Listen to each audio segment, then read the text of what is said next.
ইসলামের জন্য কি পরিমাণ ত্যাগ তিতিক্ষা করতে হয়েছে। আজকে আমরা ভালো বলে খেয়ে আর নরম নরম বিছানায় আর নরম নরম পোশাক পরে ইসলাম কায়েমের স্বপ্ন দেখতেছি। এই স্বপ্নটা আমাদের স্বপ্নই থেকে যাবে, কোনোদিন বাস্তবায়ন হবে না। ইসলাম এমনিতে আসে নাই, লক্ষ লক্ষ মানুষের রক্তের বিনিময়ে, লক্ষ মানুষের বিধবা হওয়ার বিনিময়ে, লক্ষ লক্ষ সন্তানের এতিম হওয়ার বিনিময়ে আজকে সারা দুনিয়াতে ইসলাম প্রতিষ্ঠিত হয়েছে।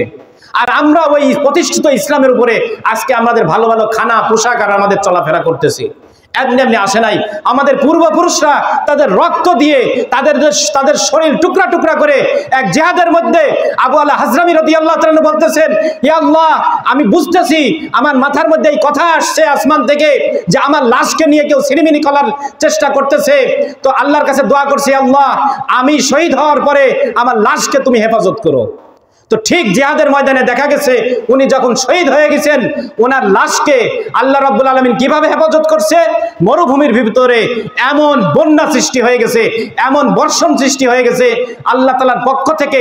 মরুভূমির দেশে যেখানে বৃষ্টির কোনো কল্পনাই নেই, আল্লাহ তাআলা আসমানে মেঘ লাগাই দিয়েছে, এমন ঘূর্ণিঝড় আর বৃষ্টি শুরু হয়েছে, মরুভূমির উপরে বন্যা হয়ে লাশ কোথায় ভেসে চলে গেছে, কাফেররা লাশ খুঁজে পায়নি।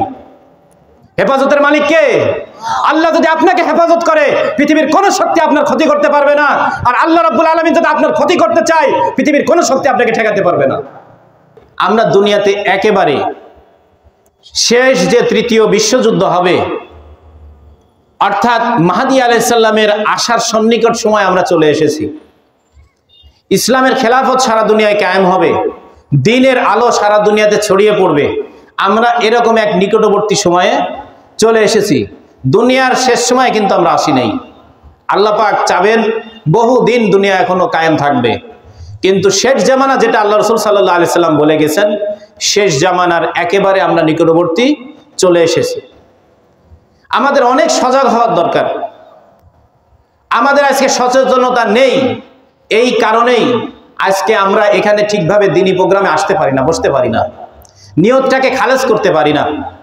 হাদিসে পাকের মধ্যে রাসূলুল্লাহ সাল্লাল্লাহু আলাইহি ওয়াসাল্লাম ইরশাদ করেছেন, লা ইয়াকুদু কওমুন ইয়াযকুরুনাল্লাহ, যখন কোন এলাকাতে মানুষ আল্লাহ এবং তার রাসূলের কথা আলোচনা করে, কোরআনের আলোচনা করে, হাদিসের আলোচনা করে, ইল্লা হাফাতহুমুল মালাইকা, আসমান পর্যন্ত সেই এলাকাকে, সেই জায়গাকে ফেরেশতারা ঘিরে নেয়।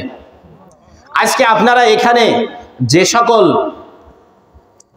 ভাইয়েরা, আমার মুরব্বিয়ানে কেরাম, চাচারা, দাদারা যারা এখানে একত্রিত হয়েছেন, এবং মহিলাদের প্যান্ডেল আছে নাকি, মহিলাদের যেখানে বসার জায়গা হয়েছে, আমাদের আম্মা জানেরা, আমাদের বোন, আমাদের খালা, আমাদের ফুফু, আমাদের চাচি জানেরা যেখানে বসছেন, আমরা যদি আল্লাহর সন্তুষ্টির জন্য বসে থাকি, অন্য কোনো ইচ্ছা যদি আমাদের না থেকে থাকে, তাহলে ওই জায়গাটা ফেরেশতারা ঘিরে নিছে।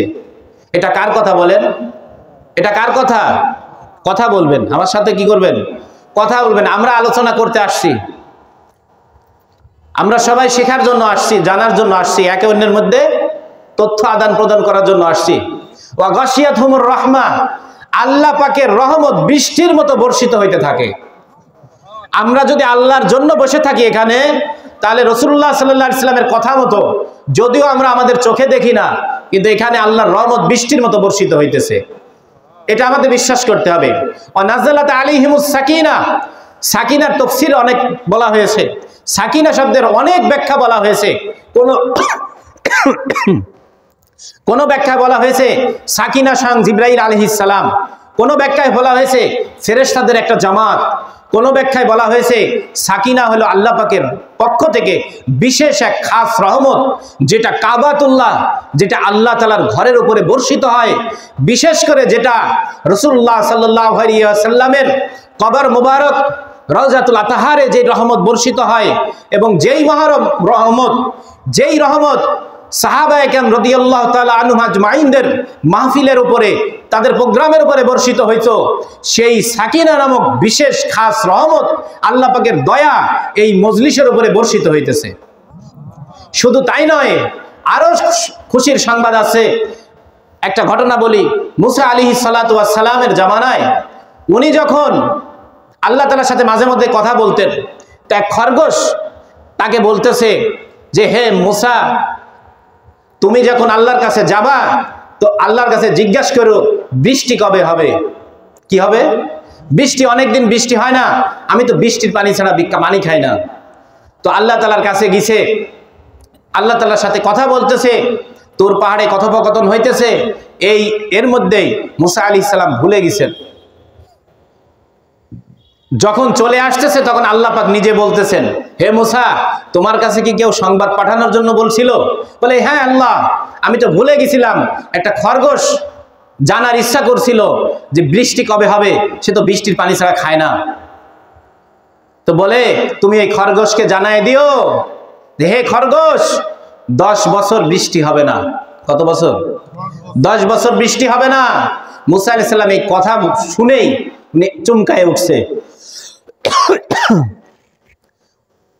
উনি আসার পরে যে মাসালাগুলো নিয়ে গেছিলেন আল্লাহ পাকের কাছ থেকে সমাধান নিয়ে আসছেন, কিন্তু উম্মতের কাছে পেশ করছেন, খরগোশের সাথে আর দেখা করে না। উনি ভাবলেন, আমি যদি এই কথা খরগোশকে বলি, ও তো বেহুশ হয়ে মারা যাবে, ও তো স্ট্রোক করবে, হার্ট অ্যাটাক হবে, আর 10 বছর পানি না খেয়ে থাকবে কিভাবে? তো মুসা আলাইহিস সালাম যদি নাও চায়, খরগোশ তো ছাড়ে না। বলে, হে নবী, আপনাকে না তো একটা কথা জিজ্ঞাসা করতে বলছিলাম আল্লাহকে, আপনি কি ওটা জিজ্ঞাসা করছেন? বলে যে হ্যাঁ, আমি তো জিজ্ঞাসা করছি। তো আল্লাহ কি উত্তর দিছে? কথা বলে না, বারবার পিরাপিরি করে বলতেছে যে আল্লাহ বলছে খরগোশকে বলে দিও 10 বছর বৃষ্টি হবে না। তো খরগোশ এই কথা শুনে নাচতেছে। মুসা আলাইহিস সালাম হয়রান হয়ে গেছে যে খরগোশের তো হার্ট অ্যাটাক করার কথা, খরগোশ নাচে কেন? বলে, হে খরগোশ, তোমার তো বেহুশ হয়ে যাওয়ার কথা, তোমার তো অসন্তুষ্ট হওয়ার কথা, কিন্তু তুমি নাচতেছো কেন? বলে, হারে হে নবী মুসা, আমি কেন হাসতেছি আপনি জানেন না? আমার মতো খরগোশের নাম আল্লাহ তার আরশের মধ্যে নিছে। আমার মতো খরগোশের নাম আল্লাহ পাক আরশের মধ্যে নিছে। হাদিসের বায়াকির মধ্যে রিওয়ায়াত আসছে, ওয়া যাকারাহুমুল্লাহু ফি মান ইনদা, এই ব্যক্তি যারা এই মজলিসে বসছে, আমাদের মা বোনরা যারা বসছে, আপনারা যারা বসছেন এই মজলিসের মধ্যে, যদি একমাত্র আল্লাহর সন্তুষ্টির জন্য বসে থাকেন, আল্লাহ পাক আপনাদের নাম নিয়ে নিয়ে ফেরেশতাদের কাছে আলোচনা করতেছে। আপনার আমার কি হাইসিয়ত আছে বলেন? হালা তাআলাল ইনসান হিনুম মিনাদ দাহর লাম ইয়াকুন শাইয়্যাম মাযকুরা। মানুষ, তুমি তো তুলনা করার মতো, তোমাকে বলার মতো, বোঝানোর মতো, মানুষের কাছে উপমা দেওয়ার মতো তুমি কিছুই ছিলে না। এই মানুষের কোনো মূল্য ছিল না। এই মানুষ জাহিরি শেকেলের মধ্যে ছিল না, অদৃশ্য এক রূহের জগতের মধ্যে ছিল। এই মানুষকে আল্লাহ পাক দুনিয়াতে আনছেন, এরপরে এই মানুষের কোনো ঠিকানা নেই, কোনো ঠিক ঠিকানা নাই যে এই মানুষটার মৃত্যু ইমানের সাথে হবে না বেঈমানি অবস্থায় হবে, এই মানুষটা জান্নাতে যাবে না জাহান্নামে যাবে, এই মানুষ কোনো কিছুই জানে না। এই মানুষ কোনো কিছুই জানে না। কিন্তু আমার আপনার মতো গুনাহগার মানুষের নাম কে নিতেছেন? কে নিতেছেন বলেন? সেজন্য আল্লাহ রাব্বুল আলামিন কোরআনে পাকের এক আয়াত, আলা যিকরুল্লাহি আকবার, এই আয়াতের তাফসীরের মধ্যে আব্দুল্লাহ ইবনে আব্বাস রাদিয়াল্লাহু তাআলা আনহু বলছেন, মানুষ তো আল্লাহর জিকির করে, কিন্তু যার জিকির স্বয়ং আল্লাহ করেন, অর্থাৎ আল্লাহ যার নাম নিয়ে আলোচনা করে, ওইটাই হলো সবচেয়ে বড় জিকির।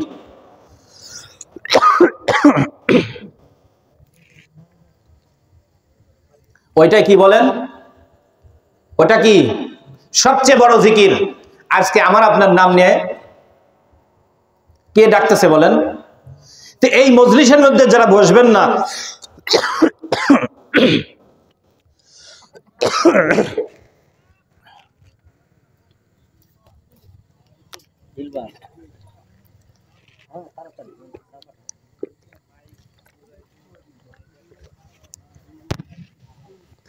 এই মজলিসে যারা বসে নাই তারা কি পুরস্কার পাবে বলেন?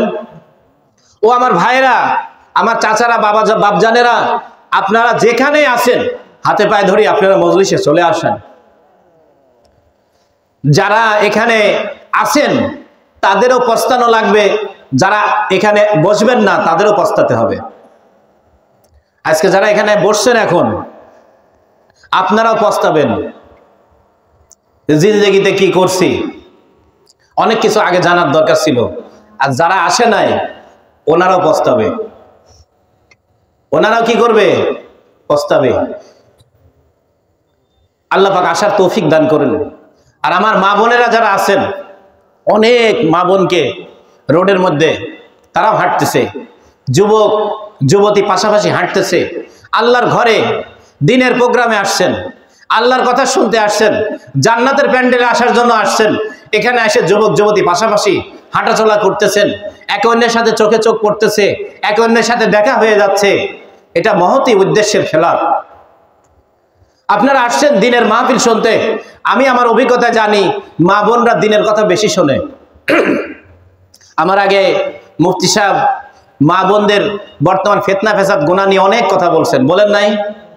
আমি ওইটার একটা সমাধান দেওয়ার চেষ্টা করব। যে গুনাহ তো আজকে হয়ে যাচ্ছে সমাজে, গুনাহ ছাড়বে কিভাবে? কি বলেন? গুনাহ তো অনেক, মা বোনদের অনেক গুনাহ হয়ে যাচ্ছে, যুবক যুবতীদের অনেক গুনাহ হয়ে যাচ্ছে। এই গুনাহ করলে এই শাস্তি, এই গুনাহ করলে জাহান্নামে যাব, এই গুনাহ করলে আল্লাহ পাক জাহান্নামে এত বছর এই আযাব দিবে। কিন্তু আমি গুনাহ থেকে বাঁচবোটা কিভাবে? সেই যন্ত্রটা কি? সেই অস্ত্র কি? সেই অ্যাটমিক পারমাণবিক শক্তিটা কি? ওই শক্তির একটা উদাহরণ দিয়ে যাব ইনশাআল্লাহ তাআলা। তো এই দিনী প্রোগ্রামে বসার ফজিলত আপনাদেরকে বলতেছি। বুখারী শরীফের মধ্যে আবু হুরায়রা রাদিয়াল্লাহু তাআলা আনহু থেকে একটা লম্বা হাদিস আসছে। একদল ফেরেশতা শুধু এই জন্য লিপ্ত থাকে, কোন ব্যক্তি কোথায়, কোন নারী কোন পুরুষ কোথায় দিনের কথা শুনতেছে এটা দেখার জন্য। একদল ফেরেশতার আর কোনো কাজ নেই, তারা শুধু দুনিয়াতে ঘরে কোথায় আল্লাহ এবং তার রসুলের কথা হইতেছে, কোথায় আখিরাতের কথা হইতেছে, কোথায় হকের প্রতিষ্ঠিত করার কথা হইতেছে, কোথায় দুনিয়া থেকে বাতিলকে সরানোর কথা হইতেছে, ফেরেশতারা শুধু ওইটার খোঁজের মধ্যে থাকে। ওইটা যখন দেখে, মনে করেন আপনাদের এখানে দেখতেছে অনেক মা বোনরা, অনেক পুরুষরা, ভাইয়েরা এখানে দিনের মাহফিল শুনতেছে। এইটা শোনার পরে ফেরেশতারা আসমানে চলে যাবে। আল্লাহ তাআলা আলিমুল গায়ব, আল্লাহ পাক সবকিছু জানেন। আলিমু বিযাতিস সুদূর, আল্লাহ অন্তরের খবর জানেন। আল্লাহ তাআলার ক্ষমতার বাইরে, খবরের বাইরে কোনো কিছু নাই। আলাম ইয়ালাম বিআন্নাল্লাহা ইয়ারা, আল্লাহ সবসময় বান্দাকে দেখতে আছেন, সবসময় বান্দার দিকে তাকায় আছেন। তারপর আল্লাহ রাব্বুল আলামিন জিজ্ঞাসা করেন, ফেরেশতারা কোথা থেকে আসলা? তো ফেরেশতারা তখন বলে, আল্লাহ অমুক দেশের অমুক গ্রামে একটা দিনী মাহফিল হইতেছে, এখানে অনেক মা বোনরা, অনেক যুবকরা, অনেক চাচারা, আল্লাহর আপনার অনেক বান্দাবান্দিরা দিনের কথা শুনতেছে। তখন আল্লাহ তাআলা বলেন, তারা কি চায়?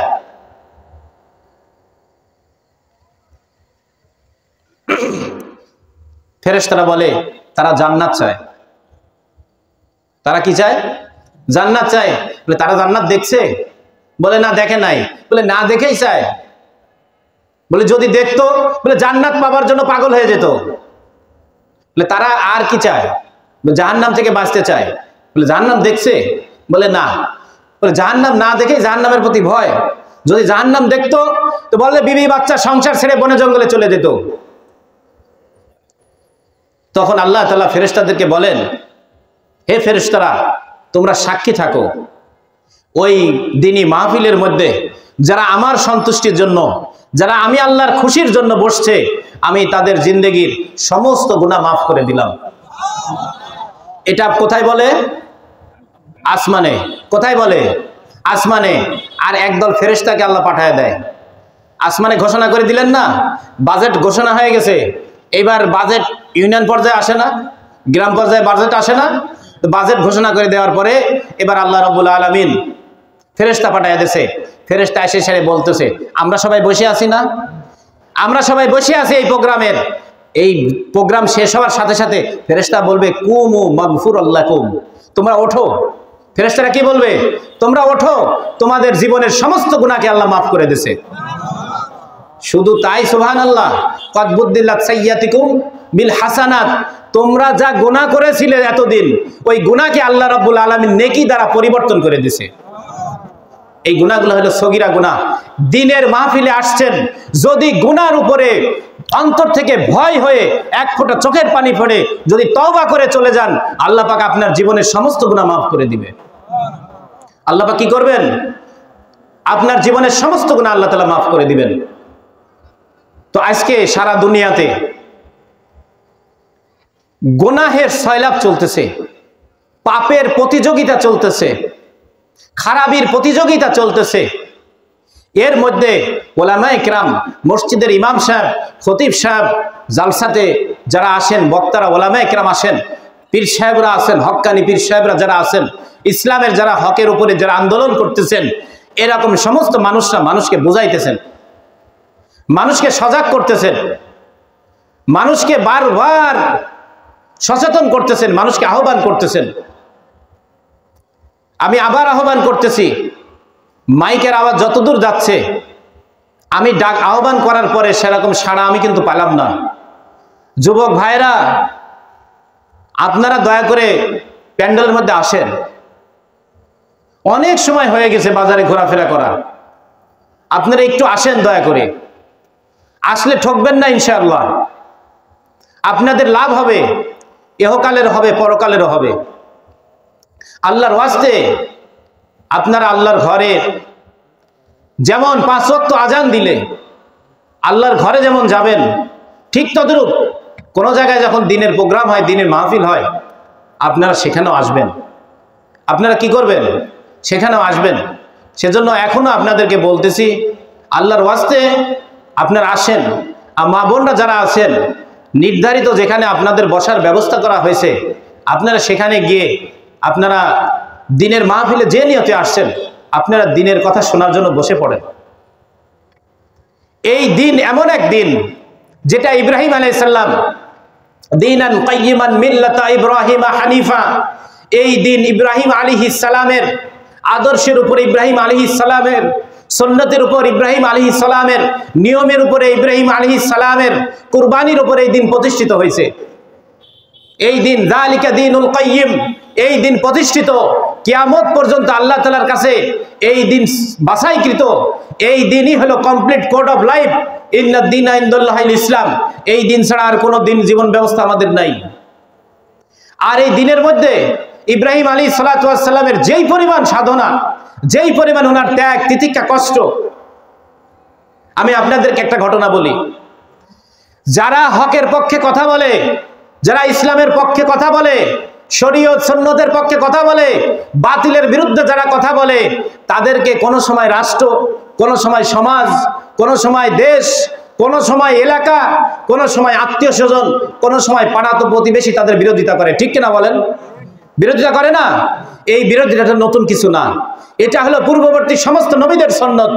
এটা শুধু আমাদের রাসূলের সুন্নত নয়, সমস্ত নবীদের সুন্নত। আমি আপনাদেরকে একটা কাহিনী বলি। মিল্লাত আবিকুম ইব্রাহিম, আমাদের পিতাকে, আমাদের পিতাকে বলেন ইব্রাহিম আলাইহিস সালাম। আমাদের পিতাকে বলেন ইব্রাহিম আলাইহিস সালাম, আমাদের পিতা। তার সম্পর্কে ঘোষণা আসছে, কোন ব্যক্তি বাজারে, এই কালামনগরের কোন ব্যক্তি ইব্রাহিমের কাছে, আমি উদাহরণ দিতেছি, মনে করেন এই এলাকার একজনের নাম ইব্রাহিম, বলা হয়েছে যে এই ব্যক্তিকে কালামনগরের কেউ কোনো কিছু দান করবা না, এই ব্যক্তির কাছে কোনো দোকানদার কোনো খাদ্য, কোনো শস্য বিক্রি করবা না, নিষেধাজ্ঞা জারি করা হয়েছে। ইব্রাহিম আলাইহিস সালামের ঘরে খাবার নাই। হাজরা আলাইহিস সালাম, শিশু বাচ্চা ইসমাইল আলাইহিস সালাম, ঘরে খাবার নেই, বাচ্চার দুধ তো দূরে থাক, কোনো উটের ব্যবস্থা নেই, সমস্ত কিছু বন্ধ, সমস্ত কিছু থেকে বয়কট করছে। বয়কট করার পরে এরপরে ইব্রাহিম আলাইহিস সালাতু ওয়াস সালাম যেই দোকানে যায়, দোকানদার বলে, বাবা ইব্রাহিম, আমি তোমাকে কোনো জিনিস দান করতে পারবো না, কোনো জিনিস তোমার কাছে বিক্রি করতে পারবো না। কেন? কেন পারবেন না? কি করেছি? আমার কি অপরাধ? বলে, রাষ্ট্র নিষেধ করেছে, তোমাকে যদি কোনো জিনিস বিক্রি করি তাহলে রাষ্ট্র আমাকে ধরে নিয়ে গিয়ে আমার প্রাণনাশের হুমকি আছে, আমাকে যাবজ্জীবন কারাদণ্ড দিতে পারে, আমাকে রিমান্ডে নিতে পারে। তো আমি তোমার মতো এক ব্যক্তিকে খাবার দিয়ে এত বড় বিপদে পড়তে চাই না। নিজের গ্রাম পার হয়ে গেছে, ইউনিয়নের দোকানে দোকানে গেছে, কেউ দেয় না, শহরের দোকানে দোকানে গেছে, কেউ তাকে খাবার দেয় না। উনি আল্লাহর কাছে কাঁদতেছেন, চোখ দিয়ে পানি ঝরঝর করে পড়তেছে, যে আল্লাহ, তোমার দিনকে দুনিয়ায় প্রতিষ্ঠিত করতে গিয়ে, সমস্ত মূর্তির বিরুদ্ধে, বাতিলের বিরুদ্ধে কথা বলতে গিয়ে আজকে আমি মানুষের কাছে হেয় প্রতিপন্ন হয়ে গেছি। আজকে রাষ্ট্র, সমাজ, এলাকার নেতৃস্থানীয় মানুষ আমার বিরুদ্ধে আইন জারি করছে, সমন জারি করছে, আমাকে কেউ খাবার দিচ্ছে না। হে আল্লাহ, রিজিকের মালিক তো তুমি, তুমি কোনো কিছুর মহতাজ না। আমা তাশাউনা ইল্লা ইয়াশা আল্লাহ, মানুষের চাওয়ার দ্বারা কিছু হয় না। আল্লাহ তুমি যেটা চাও সেটাই হয়। আল্লাহ তুমি আমার জন্য একটা আমার মাসালা হল করে দাও, আমার সমস্যাকে সমাধান করে দাও। তো ইব্রাহিম আলাইহিস সালাতু ওয়াস সালাম মরুভূমির ভিতরে ওনার মাথার মধ্যে হঠাৎ বুদ্ধি আসছে যে মানুষজন আমাকে নিয়ে কত ঠাট্টা করবে, সারা দিন বিকাল হয়ে যাচ্ছে, আমাকে তো খাবার দেয় না কেউ। তুমি একটা বুদ্ধি তার মাথার ভিতরে আসছে। কি বুদ্ধি? বলছে যে আমার বস্তা উনি একটা নিয়ে গেছেন, একটা থলে, খাবার থলে নিয়ে গেছেন, বলছে এর মধ্যে উনি বালু ভরছেন। কি ভরছেন? বালু ভরছেন, যে উনি যখন ফিরে যাবেন তখন যেন মানুষ মনে করে যে কেউ না কেউ আমাকে কিছু খাবার দিছে, কেউ না কেউ আমাকে কিছু খাবার দিছে। বস্তার মধ্যে কি ভরছেন? বালু ভরছেন। এইবার শহর থেকে মনে করেন রওনা দিছে, আসতেছে, সবাই দেখে ইব্রাহিমের মাথার উপরে একটা বস্তা, বস্তার মধ্যে খাবার। সবাই মনে করছে যে আটা হোক, গম হোক, জব হোক, কিছু একটা আছে। সবাই কানাঘুষা করতেছে, ইব্রাহিমকে খাবার দিল কে? আর একজন বলতেছে যেই দিক ওর বিপদ আছে, ধরতে পারলে ওর কল্লা যাবে। ইব্রাহিমকে খাবার এমন এমন এক সত্তা দিবে যার কল্লা কেউ নিতে পারবে না, উনি সবার কল্লা নেবেন। তিনি হলেন আমার আপনার আল্লাহ। ইব্রাহিম আলাইহিস সালাম মাথার উপরে যদি একটা ভারী জিনিস নেয়, কি বলেন, মানুষটি হাঁপিয়ে যায় না? ক্লান্ত হয় না? বাসার মধ্যে রুমের কাছে যায়, বস্তাটা ফেলাই দিয়েই ওখানেই বারান্দাতেই উনি বিশ্রাম নিচ্ছে, ঘুমিয়ে গেছে। হাজেরা আলাইহিস সালাম আসে, যাক আমার স্বামী, আমার রসুল কিছু নিয়ে আসছেন। উনি বস্তা খুলে দেখে বস্তা ভর্তি আটা। বস্তা ভর্তি কি? বস্তা ভর্তি আটা। বালুকে কে আটা বানাইছেন বলেন? ওই আল্লাহ এখনো আছে কিনা? ওই আল্লাহর ভান্ডারে কোনো কিছু কমতি হয়েছে কিনা? আপনারা কি মনে করেন? আল্লাহর ভান্ডারে কোনো কিছু কমতি হয়ে গেছে? আল্লাহর দেওয়ার লাইন বন্ধ হয়ে গেছে? আল্লাহর দেওয়ার লাইন বন্ধ হয় নাই। সম্মানিত হাজিরিন, আল্লাহর দেওয়ার লাইনের কি কথা আপনাদেরকে বলবো। জমজমের পানি, আল্লাহ রাব্বুল ইজ্জত, আপনারা সবাই দেখেন পানি উঠতেছে জমিন থেকে। আপনারা সবাই কি দেখছেন? পানি কোথা থেকে? এখানে কারা কারা আছেন জমজমের পানি খাইছেন? হ্যাঁ, জমজমের পানি যারা খাইছেন তারা জান্নাতের পানি খাইছেন একেবারে 100%। জমজমের পানি যারা খাইছেন, দুনিয়ার কোনো পানি তারা খান নাই। তারা কোথাকার পানি খাইছেন? আপনাদেরকে যদি কেউ প্রশ্ন করে জান্নাতের পানি খাইছেন, সবাই তো বলবেন না। সবাই কি বলবেন? জান্নাতের পানি কিভাবে খাবো? আমি কি জান্নাতে গেছি? আল্লাহ দুনিয়ার সমস্ত মানুষকে জান্নাতের পানি খাওয়ানোর ব্যবস্থা করছেন। দেখতে পানি কোথায় থেকে ওঠে? দেখতে পানি ওঠে মরুভূমির ভিতর থেকে, কিন্তু পানির লাইন আসতেছে আল্লাহ তাআলার আসমানি খাজানা থেকে। পানি কোথা থেকে আসছে? দুনিয়ার কোনো সায়েন্স প্রমাণ করতে পারবে বলেন? কোন সায়েন্স প্রমাণ করতে পারবে পানি কোথা থেকে আসছে? পৃথিবীর কোন সায়েন্স প্রমাণ করতে পারবে না পানি কোথা থেকে আসতেছে। পানির লাইন কোন দিক দিয়ে আছে? পাইপ কে ফিটিং করছে? এত লম্বা পাইপ কে ফিটিং করলো? আর এমন সত্তা পাইপ ফিটিং করছে, এমন সত্তা পানির লেয়ার আসমান থেকে সংযোগ করছে, যেই সত্তার ক্ষমতা জাহিরি চোখে দেখা যায় না। সে কে বলেন? আল্লাহ। সে কে বলেন? আল্লাহ। আমার আপনার আল্লাহ রাব্বুল আলামিন প্রতি মিনিটে লক্ষ লক্ষ লিটার পানি উঠতেছে। পানির লেয়ার আজ পর্যন্ত সামান্য পরিমাণও নিচে নামে নাই। জমজমের কূপটা ছিল হলো কাবার যে ঘরটা দেখছেন না, কালো যে ঘর, অর্থাৎ কালো গিলাপ ঝরানো যে ঘরটা, এই ঘরটার পাশেই, এই ঘরটার কি, এই ঘরটার পাশেই ছিল জমজম। আজ থেকে 50-100 বছর আগে যারা হজ করছে তারা জমজমের কুয়া দেখতে পাইতো সচক্ষে, কিন্তু লোকের সংখ্যা বাড়ার কারণে সৌদি সরকার ওই কুয়া যেখানে ছিল, আমাদের বাড়িতে আগে যাদের কুয়া ছিল, বলেন ওই কুয়ার উপরে একটা চাল দিয়ে ঢেকে দিত না? একটা চাল থাকতো, চালা থাকতো, ওখানে বালতি দিয়ে মানুষ পানি তুলতো, তাই তুলতো না? ওই রকম সিস্টেম ছিল, দড়ি দিয়ে পেঁচানো, পানি ওখান থেকে তুলতো। এরপর যখন মেশিন পদ্ধতি আসলো, মেশিন দিয়ে তুলতো। তো ওখানে কিছু জায়গা পানি হয়ে যাইতো, পড়ে যাইতো, মানুষের তোয়াফে সমস্যা হইতো। তো ওই জায়গাটা এখন সমান করে ঢালাই করে দিয়ে নিচ দিয়ে লাইন নিয়ে ঠিক কাবার চারপাশে, কাবার চারপাশে যেখানে আপনারা তোয়াফ করেন, ওই তোয়াফের পাশ দিয়ে যে 3 তলা মসজিদ আছে না, মসজিদুল হারাম, ওই মসজিদের ভিতরের একটা অংশে ওই পাইপ নিয়ে যায়, ওখানে মেশিন দিয়ে ওখানে একটা রুম করা আছে। আল্লাহর কি শান! মক্কার মদিনাতে প্রতিদিন লক্ষ লক্ষ লিটার পানি মানুষ ব্যবহার করতেছে, পানি কোনোদিনও ফুরে না, পানি কোনোদিনও কি হয় না, ফুরে না। শুধু তাই নয়, বলছে যে ব্যক্তি যে নিয়তে খাবে আল্লাহ পাক তার সে নিয়তকে পুরা করে দেবে। আমাদের ওলামা কিরামরা বলেন যে মানুষ নিয়ত করে কিসের জন্য বলেন? নিয়ত করে আল্লাহ আমার পেটে ব্যথা ভালো করে দাও। বাচ্চাকে নিয়ত করায় যে বাবা তুই নিয়ত করে খা, যাতে ভালো শিক্ষিত, ভালো লেখাপড়া করতে পারিস, ভালো রেজাল্ট করতে পারিস, আমার ছেলে যেন ভালো ডাক্তার, ইঞ্জিনিয়ার অথবা হাফেজ হইতে পারে। বলে এ তো দুনিয়ার সামান্য নিয়ত, তুমি এই নিয়তে খাও যে আল্লাহ আমাকে দুনিয়াতে নিরাপত্তা দান করো, আখেরাতে নিরাপত্তা দান করো। তুমি দুনিয়াতেও নিরাপত্তা দান করো, আখেরাতেও নিরাপত্তা দান করো। তুমি এই নিয়তে যদি খাও, তোমার দুনিয়ার জীবনও সাকসেসফুল হবে, আখেরাতের জীবনও তোমার সাকসেসফুল হয়ে যাবে, আখেরাতের জীবনও সাকসেসফুল হয়ে যাবে। জমজমের পানি সেজন্য কেবলামুখী হয়ে সম্মানের সাথে দাঁড়ায় খেতে হয়। এটা হলো আদব।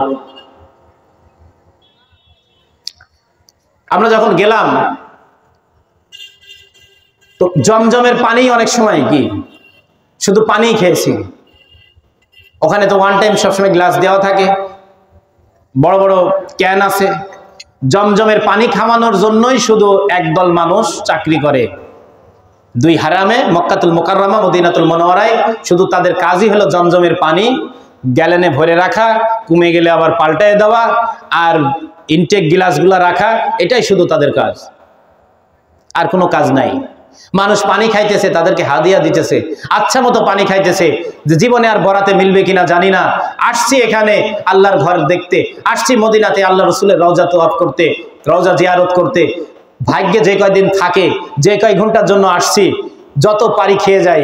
কারণ দেশে নিতে হলে তো 5 লিটার, দেশে নিতে হলে কি 5 লিটার, বাকি যা নিবেন ব্যাগের মধ্যে ভরে নিতে হয়, চেক করে যাতে ধরতে না পারে। 5 লিটারের বেশি আপনাকে নিয়ে আসতে দিবে না। উমরায় গেলে ওখান থেকে নিয়ে আসে হাতে করে, আর যারা মেন হজে যায় তাদের তো ওখান থেকে তারা চোখে দেখতে পারে না। বাংলাদেশের নামলেগা, বাংলাদেশে নামার পরে গিয়ে দেয় 5 লিটারের একটা ক্যান। আর ওখান থেকে ওই বেডিং এর মধ্যে হাজিরা, বেডিং এর মধ্যে বিভিন্ন 7 আপ অথবা বিভিন্ন বোতলের মধ্যে ইনটেক অথবা বিভিন্ন জুসের বোতল পাওয়া যায়, ওর মধ্যে ভরে আনে। আনার পরে মানুষ কত বলেন, সবাই আগ্রহে থাকে। আমার শ্বশুর গেছিল, আমার বাবা গেছিল, আমার চাচা গেছিল, আমার দুলা ভাই গেছিল, অবশ্যই আমার জন্য তো একটু পানি দিবেই। কয়জনকে পানি দিবে বলেন? ছোট্ট একটা বোতলে যদি এতটুকু পানি দেয়, ওইটুকু আমরা বাড়ির সবাই একটু একটু করে নিয়ত করে করে খাই। আর ওখানে সেজন্য এখানে যারা যান নাই, আমি আপনাদের কথা প্রসঙ্গে বললাম, আপনাদের সবাইকে অনুরোধ করতেছি, এখানে যারাই আছেন হজ ফরজ হয়ে গেছে, জরুর হজ করবেন।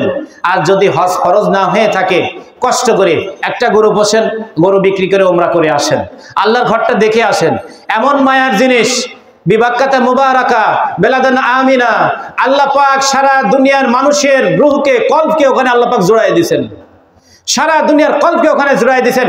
মানুষ হুমড়ি খেয়ে পড়ে, মধুর চাকে যেরকম মধু মাছি লেগে যায়, সারা দুনিয়ার মানুষ ওখানে হুমড়ি খেয়ে পড়তেছে সারা বছর। কি মনে করেন এখানে মনে করেন হজের সময় লোক বেশি হয়, ওই রমজানের লোক বেশি হয়? সারা বছর লক্ষ লক্ষ মানুষ এখন। আর আমাদের দেশের মানুষ যুবককালে নিয়তিত করে না। বলেন এখানে যারা আছেন কয়জন যুবক নিয়ত করছি যে যৌবনকালে আমি ওমরা করে আসবো, বিয়ের আগে ওমরা করব? নিয়ত করছেন এখানে কেউ? আজকে নিয়ত করা যায়? কি বলেন যুবক ভাইরা যারা বিয়ে করেন না, নিয়ত করা যায় বিয়ের আগে ওমরা করে আসবো? নিয়ত করা যায়? এরকম দেখি তো, নিয়ত করেন তো ইনশাল্লাহ যে বিয়ের আগে ওমরা করব। হ্যাঁ যুবক ভাইরা, যে বিয়ের আগে আল্লাহর ঘর দেখে আসব। আমি এই কথা কেন বলতেছি জানেন? আমরা নিজের চোখে দেখে আসছি Indonesia, Malaysia, Uzbekistan, Indonesia, Malaysia, Uzbekistan, এই দেশ, এই 3টা দেশ, এরা আমাদের মা বোনদেরকে যেমন জিজ্ঞেস করা হয় যে মেয়ে দেখতে গেলে যে আম্মা মারে তুমি কি দোয়া কুনুত পড়তে পারো, কোরআন শরীফ পড়াটা পারো, নামাজ কি 5 ওয়াক্ত পড়ো, ওযুর ফরজ কয়টা, এরকম জিজ্ঞাসা করে না? আর মালয়েশিয়াতে, ইন্দোনেশিয়াতে জিজ্ঞাসা করে তুমি কি হজ করেছো? বল না আমি তো হজ করি নাই, তাহলে তো এই বিয়ে হবে না। যৌবন কালে হজ করে আসতেছে, হজের সবচেয়ে বড় সময়। আর আমাদের কিছু মনে নেবেন না, আমাদের দেশের অবস্থা কি? আমি তো সরকারি চাকরি করি, আমি তো বেসরকারি চাকরি করি, আমি তো ব্যবসা বাণিজ্য করি, সুদ ঘুষ বিভিন্ন রকম উল্টাপাল্টা করতে হয়, তো হজ করে আসলে তো এখন আমার দ্বারা সম্ভব না। আমার কাজ কামগুলা শেষ করে তারপরে আমি যাই একবারে তওবাতিল্লাহ করে ভালো হয়ে আসবো, কি বলেন? সেজন্য আমরা এমন সময় যাই যে আমাদের অনেক আমল আমরা করতে পারি না, অনেক আমল আমরা কি করতে পারি না। তো যে কথা বলতেছিলাম, ইব্রাহিম আলাইহিস সালাতু ওয়াস সালাম, ওনার স্ত্রী ওনার থলে খোলার পরে দেখে ওর মধ্যে আটা। উনি নিয়ে রুটি বানাইছেন। উনি কি বানাইলেন? রুটি বানাইছেন। এরপরে ডাকতেছেন, ওঠেন, ঘুম থেকে ওঠেন, খাবার তৈরি করছি। বলে তুমি খাবার কোথায় পেলা? বলে কেন? আপনি যে আটা রেখে দিছেন ওখান থেকে তো রুটি বানাইছে। ইব্রাহিম আলাইহিস সালাতু ওয়াস সালাম আগে খানা খান নাই, ঝরঝর করে চোখ দিয়ে পানি ঝরে পড়ছে, আল্লাহ তাআলার কাছে সেজদায় লুটায় পড়ছেন। আল্লাহর কাছে সেজদায় লুটায় পড়ছেন। সমস্ত প্রশংসা আল্লাহ তাআলার জন্য। আল্লাহর প্রশংসা করছেন, আল্লাহ তুমি আমার আজকে ইজ্জত সম্মান বাঁচাইছো, তুমি আমাকে আজকেও দেখায় দিছো, তুমি আমার চোখের সামনে আজকে দেখায় দিছো, আমার বিশ্বাস আরো বেড়ে গেছে, আমি সারা দুনিয়ার কোনো বাতিলের সামনে মাথা নত করবো। ইব্রাহিম আলাইহিস সালাতু ওয়াস সালামের এইরকম কষ্টের জীবন, কোনোদিন ভালো পোশাক পরেন নাই। আর ওনার স্ত্রী হাজেরা আলাইহিস সালাম কোনোদিন ভালো পোশাক পরেন নাই, ভালো খাবার খান নাই, বছরের পর বছর কষ্ট করছেন। কোনোদিন স্বামীকে বলেন নাই, স্বামী আমার তুমি আমাকে জীবনে একটা ভালো খাবার দিলে না, জীবনে একটা ভালো পোশাক দিলে না, জীবনে একটা ভালো ঘর দিলে না। যদিও আমরা আমাদের মা বোনদের, অনেক মা বোনদের নাম রাখি কি হাজেরা, নাম রাখি না? বর্তমান সমাজে এই নাম কমে গেছে। হাজেরা নাম এখন আর মানুষ রাখে না, এখন ডিজিটাল ইসলামিক নাম খোঁজে। বলে নাম ইসলামিক হবে কিন্তু ডিজিটাল হইতে হবে, নাম ইসলামিক হবে কিন্তু ডিজিটাল হইতে হবে। রহিমা নাম রাখে না এখন আর, দেখবেন রহিমা এই নামটা আর রাখে না। আগে কোন মা বোনরা রাখতো, কি বলেন? ভুল বলতেছি নাকি? এখন রাখে না, হাজেরা নাম রাখে না। বলে যে নামটা কেমন যেন ওল্ড হয়ে গেছে, পুরাতন। মানে এখন আমরা ধর্মীয় নাম রাখবো কিন্তু একটু ফ্যাশন হইতে হবে, তো ইব্রাহিম আলাইহিস সালামের জীবন কষ্টের জীবন, সালার চটের জীবন, খেয়ে না খেয়ে থাকার জীবন। এই খেয়ে না খেয়ে থাকার কারণেই তার নাম কি হয়েছে? মিল্লাত আবিকুম ইব্রাহিম। তিনি আমাদের পিতা এমনিতে হন নাই। মনে রাখবেন, ইসলাম কখনো সুখে শান্তিতে আরাম আয়েশে বসে থেকে ইসলাম কায়েম হয় নাই। আমাদের রাসূল সাল্লাল্লাহু আলাইহি ওয়াসাল্লামের এক সাহাবী, নাম তার নোমান ইবনে বাশির রাদিয়াল্লাহু তাআলা আনহু। এই সাহাবী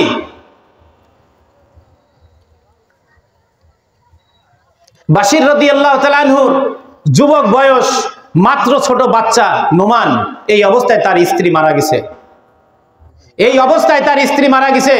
স্ত্রী মারা যাওয়ার পরে বাশির রাদিয়াল্লাহু তাআলা আনহু ওই ছোট বাচ্চাকে নিয়ে ইবাদত বন্দেগী করতেছেন, আল্লাহ রাসূলের কাছে আসা যাওয়া করতেছেন। রাত্রে যখন ঘুমাতে যায় ওই বাচ্চাকে কোলের মধ্যে নিয়ে ঘুমায়। আমাদের সমাজে যাদের স্ত্রী মারা গেছে বলেন আমরা বাচ্চাকে বেশি আদর করি না? বলি যে মা মরা ছেলে, সেজন্য আমরা বেশি আদর করি। ওই বাচ্চাকে কোলের মধ্যে নিয়ে ঘুমায়। ইতিমধ্যে ফয়সালা হয়ে গেছে যুদ্ধের, যে জিহাদের জন্য গমন করতে হবে। ইতিমধ্যে ফয়সালা হয়ে গেছে যে আল্লাহ তাআলার পক্ষ থেকে ডাক আসছে, ইসলামের জন্য হাতে অস্ত্র ধারণ করে বাতিলের মোকাবেলা করার জন্য অগ্রসর হইতে হবে। এই ডাক আসার পরে, এই ডাক আসার সাথে সাথে নোমান ইবনে বাশির রাদিয়াল্লাহু তাআলা আনহু, এই বাশির রাদিয়াল্লাহু তাআলা আনহু তার সন্তান নোমানকে কোলের মধ্যে নিয়ে ঘুমাইছে। এই অবস্থায় ইসলামের জিহাদের ডাক এসে গেছে। এই অবস্থায় কি এসে গেছে বলেন? ইসলামের ডাক এসে গেছে। এই ডাক আসার পরে খুব মনোযোগ দিয়ে শুনবেন, এখানে এমন একটা সূক্ষ্ম ঘটনা, ইসলামের জন্য কি পরিমাণ ত্যাগ তিতিক্ষা করতে হয়েছে। আজকে আমরা ভালো বলে খেয়ে আর নরম নরম বিছানায় আর নরম নরম পোশাক পরে ইসলাম কায়েমের স্বপ্ন দেখতেছি। এই স্বপ্নটা আমাদের স্বপ্নই থেকে যাবে, কোনোদিন বাস্তবায়ন হবে না। ইসলাম এমনিতে আসে নাই, লক্ষ লক্ষ মানুষের রক্তের বিনিময়ে, লক্ষ মানুষের বিধবা হওয়ার বিনিময়ে, লক্ষ লক্ষ সন্তানের এতিম হওয়ার বিনিময়ে আজকে সারা দুনিয়াতে ইসলাম প্রতিষ্ঠিত হয়েছে। আর আমরা ওই প্রতিষ্ঠিত ইসলামের উপরে আজকে আমাদের ভালো ভালো খানা পোশাক আর আমাদের চলাফেরা করতেছি। এমনি এমনি আসে নাই। আমাদের পূর্বপুরুষরা তাদের রক্ত দিয়ে তাদের শরীর টুকরা টুকরা করে এক জিহাদের মধ্যে আবু আলা হাজরামি রাদিয়াল্লাহু তাআলা বলতেছেন, ইয়া আল্লাহ, আমি বুঝতেছি আমার মাথার মধ্যে এই কথা আসছে আসমান থেকে যে আমার লাশকে নিয়ে কেউ সিরিমিনি করার চেষ্টা করতেছে। তো আল্লাহর কাছে দোয়া করছি, আল্লাহ আমি শহীদ হওয়ার পরে আমার লাশকে তুমি হেফাজত করো। তো ঠিক জিহাদের ময়দানে দেখা গেছে উনি যখন শহীদ হয়ে গেছেন, ওনার লাশকে আল্লাহ রাব্বুল আলামিন কিভাবে হেফাজত করছে? মরুভূমির ভিতরে এমন বন্যা সৃষ্টি হয়ে গেছে, এমন বর্ষণ সৃষ্টি হয়ে গেছে আল্লাহ তাআলার পক্ষ থেকে। মরুভূমির দেশে যেখানে বৃষ্টির কোনো কল্পনাই নেই, আল্লাহ তাআলা আসমানে মেঘ লাগাই দিয়েছে, এমন ঘূর্ণিঝড় আর বৃষ্টি শুরু হয়েছে, মরুভূমির উপরে বন্যা হয়ে লাশ কোথায় ভেসে চলে গেছে, কাফেররা লাশ খুঁজে পায়নি। হেফাজতের মালিক কে? আল্লাহ যদি আপনাকে হেফাজত করে পৃথিবীর কোন শক্তি আপনার ক্ষতি করতে পারবে না। আর আল্লাহ রাব্বুল আলামিন যদি আপনার ক্ষতি করতে চায় পৃথিবীর কোন শক্তি আপনাকে ঠেকাতে পারবে না। নোমান ইবনে বাশির রাদিয়াল্লাহু তাআলা ছোট বাচ্চা নিয়ে আজকে মুফতি সাহেবদের কাছে মাসালা জিজ্ঞেস করেন যে একজন ব্যক্তির স্ত্রী মারা গেছে, ছোট বাচ্চা আছে, এই বাচ্চা ফেলে সে জিহাদে যাইতেছে, এই বাচ্চা ফেলে সে তবলিগে যাইতেছে, এই বাচ্চা ফেলে সে বিদেশ সফরে যাইতেছে, এই ব্যক্তি ঠিক করতেছে কিনা? সবাই আজকে ফতোয়া দিবে এই ব্যক্তি ভুল করতেছে। সবাই কি ফতোয়া দিবে? সবাই ফতোয়া দিবে এই ব্যক্তি ভুল করতেছে, এই ব্যক্তি সন্তানের হক আদায় করতে হবে। ওই মুফতি সাহেবরা আজকে নোমান ইবনে বাশির রাদিয়াল্লাহু তাআলা রাসূলুল্লাহ সাল্লাল্লাহু আলাইহি ওয়াসাল্লামের সাহাবী, সে কি জানতো না বাচ্চার হক কি? সে কি জানতো কিনা বলেন? সাহাবা একরাম জানতো কি বাচ্চার হক কি? না আমি আজকে বেশি জানি বলেন? সেই নোমান ইবনে বাশির রাদিয়াল্লাহু তাআলা ছোট বাচ্চা নোমান কোলের মধ্যে ঘুমাইছে, এই অবস্থায় জিহাদের ডাক এসে গেছে। উনি বলতেছে আমি যদি চিন্তা করি, ওই সময় যদি আমি একবার মনে করি যে আমার ছেলেকে আমি ঘুম থেকে জাগাই, আর আমার ছেলে যদি আমাকে আব্বা বলে ডাক দিয়ে বলে, আব্বা তুমি কোথায় যাইতেছো, বাজান তুমি কোথায় যাইতেছো, তো আমি বাচ্চার মায়ায় পড়ে যাব। কথাটা ভালো করে শুনেন। কথা কি শুনতে পারতেছেন? আমার কথা কি বুঝতেছেন? পিছনে মানুষ কি বোঝেন? কথা বোঝেন? ভাইজানেরা কি কথা বুঝতেছেন? নোমান ইবনে বাশির রাদিয়াল্লাহু তাআলা ছোট্ট বাচ্চা। নোমান কি? ছোট বাচ্চা, ছোট্ট শিশু। নোমান কতটুকু? ছোট্ট একটা শিশু। নোমান ইবনে বাশির রাদিয়াল্লাহু কথা বলবেন? আচ্ছা বলেন। সাহেবরা বসছেন মনে হয়, আপনারা সামনে আসেন। আবির সাহেবরা যারা আছেন আসেন, সামনে আসেন, আসেন আসেন। জি জি জি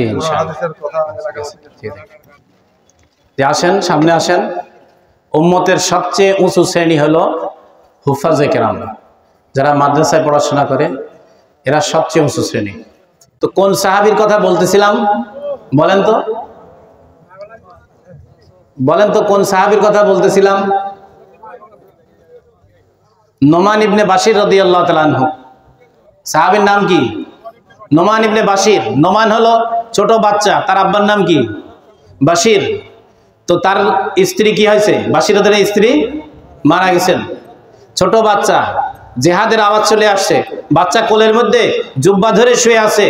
এখন জিহাদের ডাক আসছে, বাচ্চাকে যদি সরাইতে যায়, জুব্বার থেকে হাত টানে খুলতে যায়, তো বাচ্চা কি হয়ে যাবে? ঘুম থেকে জাগ্রত হয়ে যাবে। জাগ্রত হয়ে যদি বলে আব্বা তুমি কোথায় যাচ্ছ, তো বাচ্চার মুখের আব্বা কথা শুনে দিলের মধ্যে মায়া লেগে যেতে পারে। সেজন্য বাচ্চার জুব্বা বাচ্চা ধরে রাখছে। নোমান ইবনে বাশির রাদিয়াল্লাহু তাআলা চাকু দিয়ে জুব্বার ওই অংশটুকু হাতের মধ্যে কেটে দিছে। জুব্বার অংশ হাতে রয়ে গেছে, বাবার বিছানায় নাই।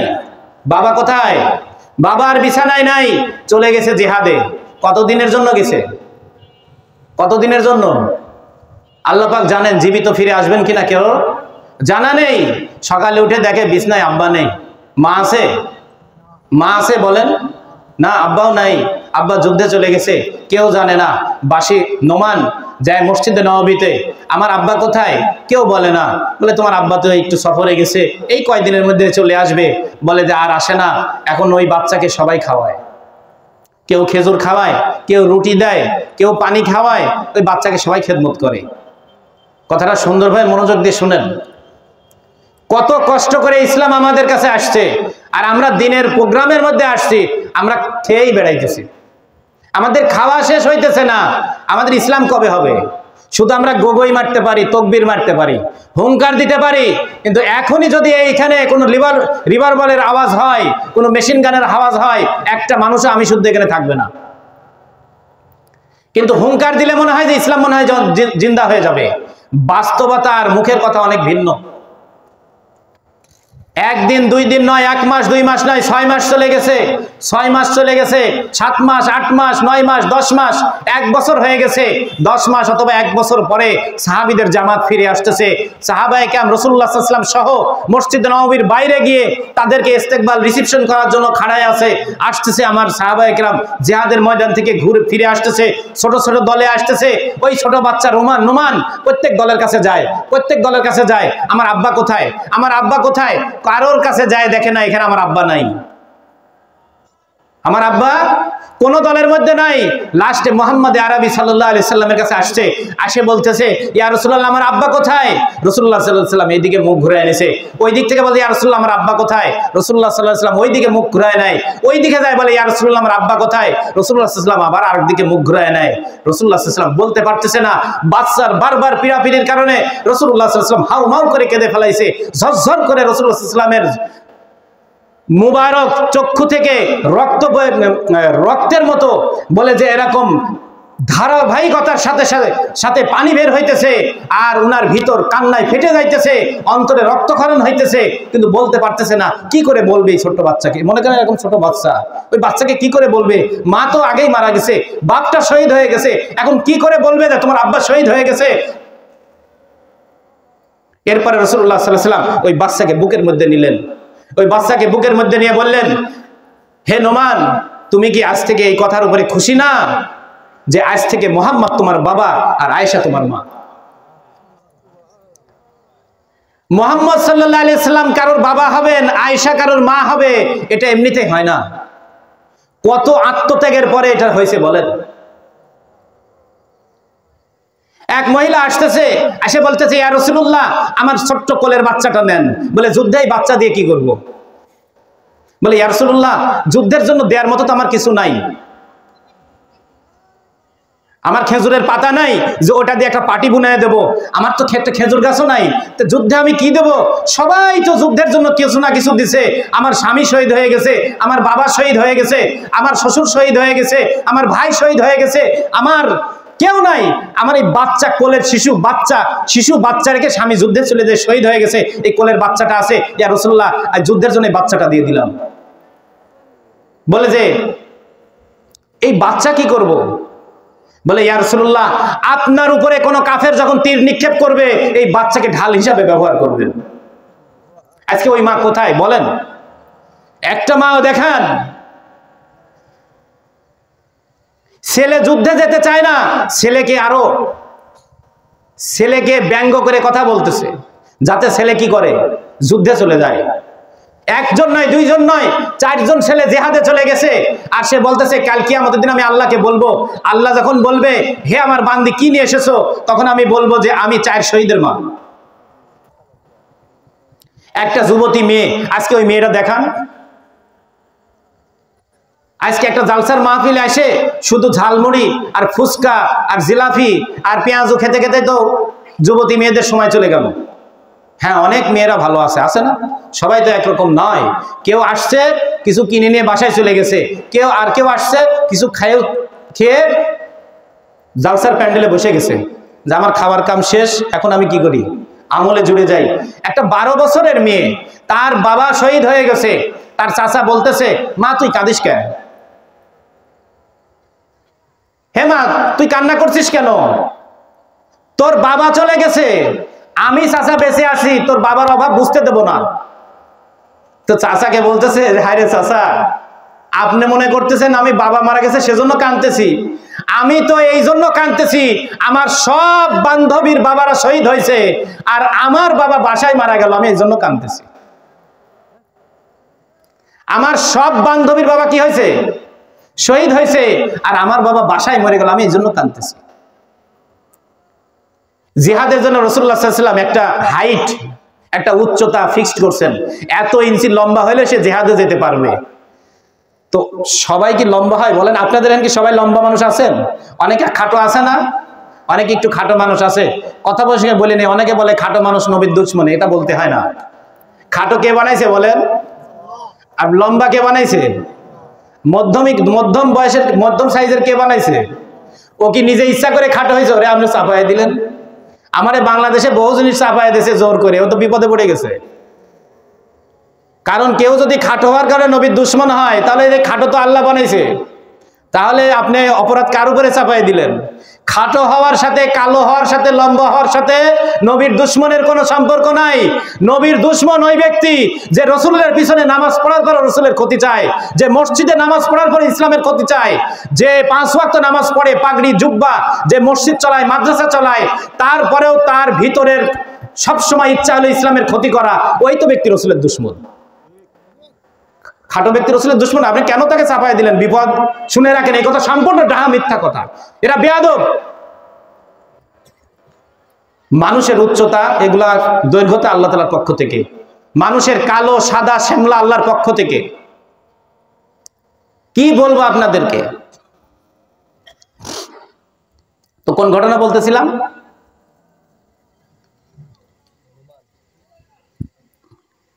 ওই যে উচ্চতা। তো একটা ছেলে উচ্চতা, জিহাদের জন্য একটা উচ্চতা রাসূলুল্লাহ সাল্লাল্লাহু আলাইহি ওয়াসাল্লাম একটা গাছে আঁকায় দিছে, তাহলে তাকে জিহাদে নেওয়া হবে। ওই ছেলেটা 2 ইঞ্চি শর্ট। ওই ছেলেটা কি 2 ইঞ্চি শর্ট। আমাদের মতো কেমন হয়েছে জানেন? আমরা যেমন স্যাররা বলে শিক্ষা সফরে যাবে কে কে, সবাই এক বাক্যে রাজি। মা বাপ মানা করে, বাচ্চা রাজি। তুমি টাকা দাও দাও না দাও না দাও, নানির থেকে দাদির থেকে নিয়ে দরকার চলে যাও। দরকার হয় বন্ধুর থেকে কি ঋণ নিয়ে চলে যাব, তাও তোমার কথা শুনবো না। কি ব্যাপার, এত মানা করলাম, তার ছেলে চলে গেল। চুপ করে থাকো, গেছে গেছে ছেলে পেলে মানুষ। মানে শিক্ষা সফরে যাওয়ার মতো প্রতিযোগিতা করতেছে সাহাবীরা মরার জন্য। সাহাবীরা মরার জন্য প্রতিযোগিতা করত, কারণ তারা জানতো রাসূলুল্লাহ সাল্লাল্লাহু আলাইহি ওয়াসাল্লাম যেমন বদরের যুদ্ধের মধ্যে বলেছিলেন, কালকে তোমরা ওই ময়দানে অগ্রসর হবে, ওই ময়দানে জিহাদের জন্য, ওইটা জিহাদের ময়দান। এই কথা রাসূলুল্লাহ সাল্লাল্লাহু আলাইহি ওয়াসাল্লাম বলেন নাই, বলেছে কাল তোমরা জান্নাতের ময়দানে অগ্রসর হবে। আল্লাহর দ্বীনকে দুনিয়ায় প্রতিষ্ঠিত করার জন্য যাওয়া মানে কি? জান্নাতের জন্য যাওয়া। আনাস ইবনে রাজব রাদিয়াল্লাহু তাআলা আনহু উহুদের যুদ্ধে বলছেন, তোমরা কোথায় যাইতেছো? আমি তো উহুদের পাহাড় থেকে জান্নাতের গন্ধ পাচ্ছি। হুনাইনের যুদ্ধে ফেরেশতাদের সরাসরি সাহাবায়ে কেরাম নিজ চোখে ফেরেশতা দেখছে। আল্লাহর বান্দা মাটি দিয়ে তৈরি মানুষ চোখে ফেরেশতা দেখতেছে। এমনকি কাফের মুসলমান হয় নাই, বদরের যুদ্ধে ফেরেশতাদের ঘোড়ার আওয়াজ শুনছে। আজকে আমার এতটুকু নসিব হলো না, ফেরেশতার ঘোড়ার আওয়াজ শোনার পর্যন্ত নসিব হলো না, যদি আমরা মুসলমানের সন্তান। তো এই বাচ্চা হাইটে 2 ইঞ্চি কম, আল্লাহ রাসূল তাকায় দেখে বুড়া আঙ্গুলের পরে ভর দিয়ে উঁচু হচ্ছে। মরার জন্য এত শখ, কারণ ওই ছোট বাচ্চা জানে মরলে জান্নাত। ছোট বাচ্চা জানে কি মরলে জান্নাত। আর আজকে যদি বলা হয় যে একটু দিন শিখার জন্য যাও, এসএসসি পরীক্ষা শেষ হয়ে গেছে, একটু আমল শেখো, তখন আমাদের নানা গড়িমসি। জিহাদ তো দূরে থাক, চিল্লায় লাভটা কি বলেন? হুঙ্কার মানে লাভটা কি, যদি আমাদের দিলই তৈরি হয় না? আমাদের সেজন্য দিল তৈরি করতে হবে। দিলকে আগে তৈরি করতে হবে যে হকের উপরে কিয়ামত পর্যন্ত, হকের মওত পর্যন্ত হকের উপরে থাকবো। এর জন্য নিজের জীবন চলে যায়, তাও নিজের জীবন চলে যাবে, আমার জীবনের বিনিময়ে ইসলাম দুনিয়ায় টিকে থাকবে। এরকম নিয়ত করা যায় বলেন? এরকম নিয়ত করা যায়? এরকম নিয়ত করতে হবে ইনশাআল্লাহ। অনেক রকমের ভাই, আমাদেরকে যখন বড়রা বলে আমরা তখন ইনশাআল্লাহ বলে রাজি হই। কামের সময় নেই, ফাঁকা। ওই যে রাজার পুকুরে দুধ দেওয়ার মতো, অন্যরা তো সবাই দিবে, জিহাদের জন্য সবাই যাবে, আমি একটু না রেস্ট নিলাম। কি বলেন? হকের হুঙ্কারের জন্য সবাই যাবে, আমি একটু নাই অপেক্ষা করলাম। তা আল্লাহ রাসূল মুস্কি মুস্কি হাসতেছে, দেখো জিহাদের যাওয়ার জন্য বুড়া আঙ্গুলে ভর দিয়ে উঁচু হচ্ছে। আল্লাহ রাসূল ওই সাহাবীকে বলতেছে যাও, ওই বাচ্চাকে বলতেছে যাও, তোমাকে জিহাদের জন্য কবুল করে নিলাম, তোমাকে জিহাদের জন্য কি করলাম? কবুল করে নিলাম। সেজন্য এই উম্মতের আবির্ভাব হয়েছে ইব্রাহিম আলাইহিস সালামের আদর্শ দিয়ে। সেটা হলো মূর্তির বিরুদ্ধে, শিরকের বিরুদ্ধে, সমস্ত বাতিল কুসংস্কারের বিরুদ্ধে। আর এই উম্মত প্রতিষ্ঠিত হয়েছে মুহাম্মদ আরবি সাল্লাল্লাহু আলাইহি ওয়াসাল্লামের শরীয়তের মাধ্যম দিয়ে। এই শরীয়ত প্রতিষ্ঠিত হয়েছে সমস্ত বাতিলের মোকাবেলা করার জন্য। তো সারা দুনিয়াতে আজকে যত বাতিল মুসলমানদের বিরুদ্ধে লাগছে, কিতাবুল ফিতানের মধ্যে হাদিস আছে, সারা দুনিয়ার সমস্ত বাতিল, এমনকি 80টা দেশ অথবা 80টা পতাকা ইসলামকে ধ্বংস করার জন্য। তোমরা যেমন দস্তরখানে মানুষকে দাওয়াত দাও খাবার জন্য, প্যান্ডেলে যখন খাবার জন্য তোমরা দাওয়াত দাও, ওইভাবে সারা দুনিয়ার মানুষ, সারা দুনিয়ার বাতিল একসাথে হয়ে গেছে মুসলমানকে কিভাবে দুনিয়া থেকে নিশ্চিহ্ন করা যায়। আজকে সেই যুগ, অথচ আজকে মুসলমানের খবর নাই, অথচ আজকে আমাদের খবর নাই। আজকে সবে মাত্র বাংলাদেশে গত সপ্তাহে একটা জিনিস ঘটে গেছে। আমার কাছে অনেক মুসলমান জিজ্ঞাসা করে ইসকন কি, মানে এদেশের মুসলমান জানেই না। তা আমি বললাম আজ থেকে 10 বছর আগে, আজ থেকে 8 বছর আগে যখন জুমার নামাজে আপনাদেরকে ইসকন সম্পর্কে সতর্ক করতাম, তখন আপনারা বলতেন হুজুররা কি বলে, নামাজ রোজার ওয়াজ বাদ দিয়ে কোন ইন্ডিয়ার ইসকন, আমেরিকার কোন কংগ্রেস, ইন্ডিয়ার কোন বাহিনী সম্পর্কে হুজুররা ওয়াজ করে। দেশের ওয়াজ বাদ দিয়ে, নামাজ রোজা বাদ দিয়ে হুজুররা কোথাকার ওয়াজ করতেছে ব্রেনে ঢোকে না। কিন্তু আজকে 10 বছর পরে দেখতেছে যেই ইসকনের ওয়াজ হুজুররা 10 বছর আগে করছে, সেই ইসকন আজকে মুসলমানের বিপদের কারণ হয়ে দাঁড়াইছে। আমি আপনাদের সামনে এর আগে আমাদের এক শ্রদ্ধ আলেম ইসকন সম্পর্কে আপনাদের কিছু কথা বলে গেছে। তো আমি আজকে আপনাদের কাছে খোলাসা করব ইসকনটা কি। হিন্দু ধর্ম আর ইসকন এক জিনিস নয়, স্পষ্ট শুনে নেন। হিন্দু ধর্ম আর ইসকন এক জিনিস নয়। মূল হিন্দু ধর্মের সাথে ইসকনের কোনো মিল নেই। মূল হিন্দু ধর্মের সাথে ইসকনের কোনো মিল নেই। মুসলমানের মধ্যে যেরকম একদল আছে নামে মুসলমান কিন্তু নবী মানে আরেকজনকে, নামে মুসলমান কিন্তু নামাজ ফরজ 2 ওয়াক্ত, নামে মুসলমান কিন্তু কোরআন 90 পারা বলে, নামে মুসলমান কিন্তু বলে মুহাম্মদের এই কোরআনের মধ্যে ভুল আছে, নামে মুসলমান কিন্তু বলে এই রোজায় আসল রোজা না, নামে মুসলমান কিন্তু বলে নারী পুরুষের মধ্যে কোনো পার্থক্য নাই। এরকম নামে হিন্দু একটা দল, যারা পুরা দুনিয়াতে অরাজকতা সৃষ্টি করে মুসলমানদেরকে দুনিয়া থেকে নিধন করতে চায়। বিশেষ করে এই ভারতীয় উপমহাদেশ, এই দক্ষিণ এশিয়ার সাবকন্টিনেন্ট, বাংলাদেশ, ভারত, পাকিস্তান, নেপাল, ভুটান, মালদ্বীপ, শ্রীলঙ্কা, আফগানিস্তানের কিছু অংশ আর ইরানের কিছু অংশ মিলে তারা অখণ্ড ভারত কায়েম করতে চায়। এই হলো তাদের মূল উদ্দেশ্য। আগের একজন বলে গেছেন যে তাদের একটা এজেন্ডা আছে, মেয়েদের সাথে প্রেম ভালোবাসার প্রস্তাব দিয়ে হিন্দু ধর্ম থেকে তারা বলে যে আমরা মুসলমান হব, বলে মেয়েদের ক্ষতি করে তারা চলে যায়। একটা কারণ আপনাদের কিন্তু বলছে, এটা ওদের একটা এজেন্ডা মাত্র, আসল উদ্দেশ্য এগুলা না। আসল উদ্দেশ্য হলো, আমি আপনাদেরকে বলি, হিন্দু ধর্মের আমাদের মুসলমানদের যেমন কিছু বাক্য স্লোগান আছে, লিল্লাহি তাকবীর, আল্লাহু আকবার, আমরা স্লোগান দেই, কি বলেন, দিই কিনা? ওদের স্লোগান কি? হিন্দু ধর্মের স্লোগান হলো, হিন্দু ধর্মের স্লোগান কি? হরে কৃষ্ণ হরে রাম। স্লোগান আপনারা শুনেছেন? আর ইসকনের স্লোগান হলো জয় শ্রীরাম। বাক্যই 2 রকম। হিন্দু ধর্মের প্রধান দেবতা শ্রীকৃষ্ণ, আর এদের প্রধান হলো রামকৃষ্ণ। হিন্দু ধর্মের কিতাবাদি, হিন্দু ধর্মের থিওরির মধ্যে আছে, একটা দেশ যদি হিন্দুদের হয়, সেই দেশের মধ্যে মুসলমান, খ্রিস্টান, ইহুদি যারাই আছে তারা তাদের নাগরিক অধিকার নিয়ে বসবাস করবে। কিন্তু ইসকনের মূল নীতি হলো সারা অখণ্ড ভারতে শুধু ইসকনের একক রাম রাজত্ব চলবে, অন্য কোনো ধর্মতন্ত্র মন্ত্র এই রাজত্বে চলবে না। তাহলে হিন্দু ধর্ম আর ইসকন এক হলো। কিন্তু বাংলাদেশে যারা হিন্দু ধর্ম আছে, আমাদের যারা মুসলমান, বেদাত বোঝে না, শিরক বোঝে না, আছে না কত মুসলমান, ওই যেই আল্লাহর নাম নাই মনে করে যে এরাই তো মুসলমানই, তো সব তো একই, কারণ আমাদের এলেম কালাম নাই। হিন্দুদের মধ্যে এলেম কালাম আরো নাই। শুধু যারা ব্রাহ্মণ তারা ছাড়া হিন্দু ধর্ম সম্পর্কে ওরা নিজেরা কিচ্ছু জানে না, অন্য 3 গোত্র কিচ্ছু জানে না। আর হিন্দু ধর্মের যে কিতাবগুলা মূল পড়ানো হয়, মনে করেন মহাভারত, গীতা, এগুলা হলো মানুষের চরিত্রহীনতা করার জন্য আর গান বাজনা দিয়ে ভরা। ওদের আসল কিতাব হলো বেদ। আসল কিতাব কি? বেদ, পুরাণ, উপনিষদ, এসব হলো ওদের মূল কিতাব। এইসব কিতাবের মধ্যে যেসব কথা পাবেন না, যত বাজে কথাবার্তা পাবেন হলো গীতার মধ্যে আর মহাভারতের মধ্যে। ইসকনের উদ্দেশ্য হলো অখণ্ড ভারত কায়েম করা। বাংলাদেশের সীমান্ত আছে কিনা বলেন? ইন্ডিয়ার সীমান্ত আছে না? পাকিস্তানের সীমান্ত আছে না? এরা বলতেছে কোনো সীমান্ত থাকবে না। বাংলাদেশ থেকে শুরু করে আফগানিস্তানের কিছু অংশ পর্যন্ত, ইরানের কিছু অংশ পর্যন্ত, এদিকে নেপাল ভুটান মালদ্বীপ, আর এদিকে দক্ষিণ ভারত বঙ্গোপসাগর পার হয়ে ভারত মহাসাগরের সেই শ্রীলঙ্কা পর্যন্ত এই পুরা এলাকাতে শুধু রামের রাজত্ব চলবে। বাবরি মসজিদ ভাঙছে, ওখানে রামের মন্দির ছিল।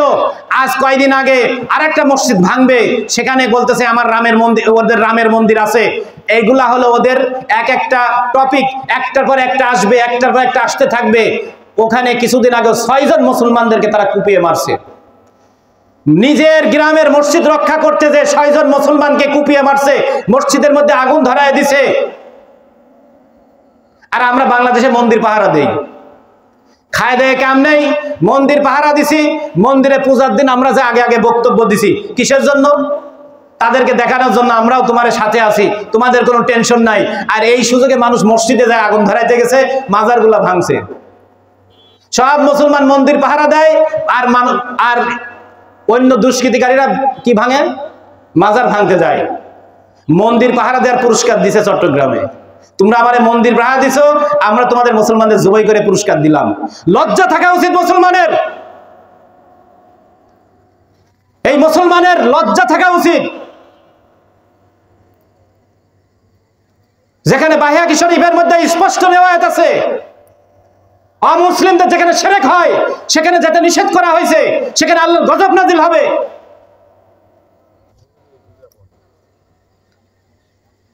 আমরা ওখানে গেছি, হুজুররা গেছি, আলেমরা গেছি, মাদ্রাসার ছাত্ররা গেছি, ইসলামের দলের কর্মীরা পর্যন্ত গেছি। ওখানে যাই সেটা মূর্তি আমরা পাহারা দিছি। মূর্তি পাহারা দিয়ে কার এজেন্ডা আমরা বাস্তবায়ন করছি?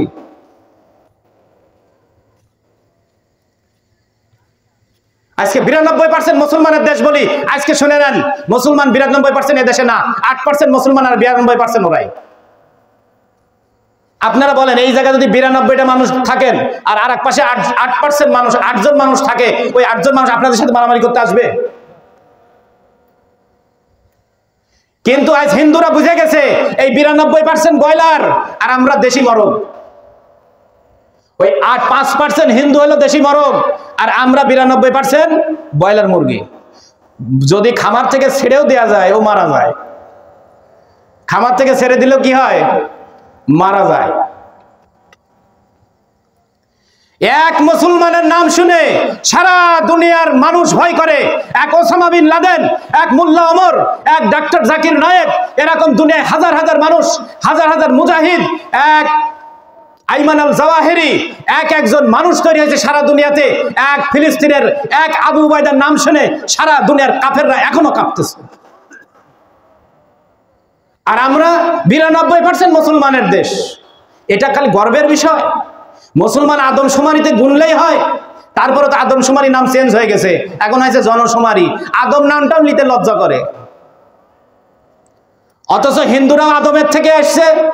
বাবা তো আদমই, আদি পুরুষকে আদম। তো আদমশুমারি লেখলে কি হিন্দুদের গায়ে আঘাত লাগে? খ্রিস্টানের গায়ে আঘাত লাগে? তারপরেও বলে যে এদেশ শুধু কি মুসলমানের, হিন্দু বৌদ্ধ খ্রিস্টানের, সেজন্য আদম নামটা কাটিয়ে দিই। এত মুসলমানের পিছনে কেন লাগছো?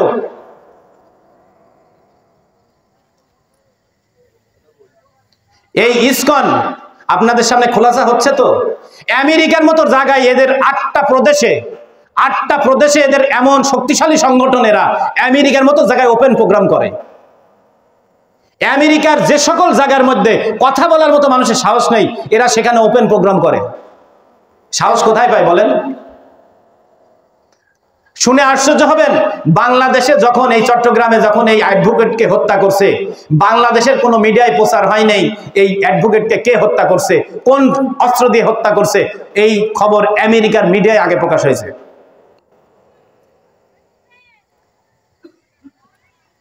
এই ছেলেকে যখনই ওদের বলি দেওয়ার মতো এই ছেলেকে যখন আঘাত করছে, কুবাইছে, এই কানের নিচ দিয়ে এখান থেকে একটা 5-6 ইঞ্চি একটা কোপ, এখান দিয়ে একটা গোশত, যেরকম শুক্রবার দিন আপনি গরু জবাই করে না, গরুকে বড় বড় কুবায় যেরকম হা করে থাকে, গরুর গোশত, গরুর দেহ হা হয়ে যায়, ওই রকম হা হয়ে গেছে, একবারে এরকম ফাঁকা ফাঁকা হয়ে গেছে। ওই তাকে সিএনজিতে নিয়ে যখন যাচ্ছে, ওই ছেলেটা, ওই অ্যাডভোকেটটা বলতেছে, আল্লাহ আল্লাহ আল্লাহ আমারে বাঁচাও, আল্লাহ আমারে বাঁচাও, লা ইলাহা ইল্লাল্লাহ, লা ইলাহা ইল্লাল্লাহ, এই কথা বলতে বলতে সিএনজির মধ্যে নিয়ে যাচ্ছে। আমরা যখনই ভিডিওটা সঙ্গে সঙ্গে পেয়েছি, ফেসবুকের মধ্যে ছেড়ে দিছি। এই ফেসবুক কোম্পানি, মার্ক জুকারবার্গ, এই ইবলিশ শয়তান 2-3 মিনিটের মধ্যে এই ভিডিও ডাউন অফ করে দিয়েছে। সারা পৃথিবীতে যত মানুষ এই ভিডিও ফেসবুকের মধ্যে শেয়ার করছিল, এই ভিডিও ডাউনলোড করে ছাড়ছিল, শুধু যারা ডাউনলোড করে নিজের কাছে রেখে দিয়েছে তাদের বাদে যারাই ফেসবুকে ছাড়ছে তাদেরটাই আউট হয়ে গেছে, মানুষকে দেখতে দিবে না। আজকের জামানাতে প্রমাণ, আজ 4 দিন আগে বাংলাদেশের মধ্যে প্রমাণ যে একজন ব্যক্তি শহীদ হইতে হইলে, একজন ব্যক্তি দুনিয়া থেকে যখন আল্লাহর জন্য জীবন দেয়, তার জবান থেকে আল্লাহর নাম বের হইতে দেশে চলে যায়। আল্লাহ আল্লাহ শব্দ উচ্চারণ করতেছে, লা ইলাহা ইল্লাল্লাহ, লা ইলাহা ইল্লাল্লাহ বলতে বলতে জান বেরিয়ে গেছে। মান ক্বালা লা ইলাহা ইল্লাল্লাহ ফাদাখালাল জান্নাহ, যে ব্যক্তি মান ক্বালা আখিরি কালামি লা ইলাহা ইল্লাল্লাহ ফাদাখালাল জান্নাহ, যে যার শেষ কালেমা হবে লা ইলাহা ইল্লাল্লাহ, সে জান্নাতে প্রবেশ করবে।